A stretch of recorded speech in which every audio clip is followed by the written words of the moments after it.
কৃতজ্ঞ গাধা। ইস, আমি যদি ঘোড়ার মতো সুন্দর হতে পারতাম, আমি যদি ঘোড়াই হতে পারতাম, তাহলে ঘোড়ার মতো দৌড়তে পারতাম আর আমার বোঝা টানতে হতো না। আমি তখন স্বাধীন থাকতাম। এক ছিল গাধা। সে তার নিজেকে একটু পছন্দ করত না। সে ভাবতো সে যদি ঘোড়া হতো তাহলে সে খুব সুখে থাকত। সে তাই নিয়ে অনেক ভাবত আর আফসোস করত। কিন্তু একবার হলো কি, আরে আমি তো এখন একটা ঘোড়া। আমি খুব খুশি, কারণ আমি এখন একটি ঘোড়া হয়ে গেছি। এখন আমি অনেক জোরে দৌড়তে পারবো আর আমার এখন কোনো বোঝা টানতে হবে না। এখন আমি স্বাধীন। কিন্তু সে যখন হাঁটছিল তখন কি হলো, এক বাঘের তাড়া খেলো বনের মধ্যে। ঘোড়া হওয়া তো খুব কষ্টের। বন জঙ্গলে বাঘ আমাকে ভয় দেখিয়ে দিল। আমি যদি খরগোশ হতে পারতাম তাহলে আর এরকম কষ্ট করে দৌড়তে হতো না।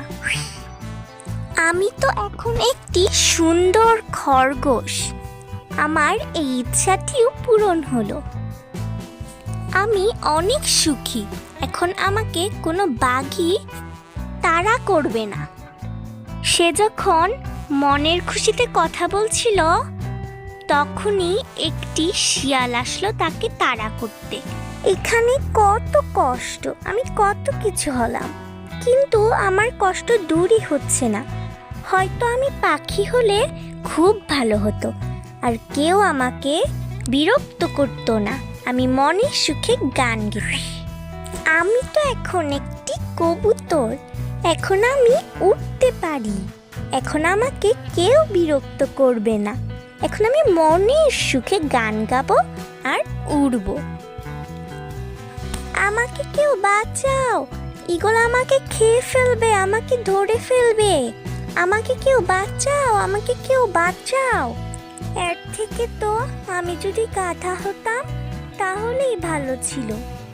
বনের পশু পাখিরা কত কষ্টে বসবাস করে। এখন আমি আবার আগের রূপে ফিরে এসেছি। আমি কৃতজ্ঞ। আমার কোনো কষ্ট নেই। বনের পশু পাখিরা খুব কষ্টে বাস করে। আমার তো তার তুলনায় কোনো কষ্টই করতে হয় না। তারপর থেকে গাধা তাকে অনেক পছন্দ করত।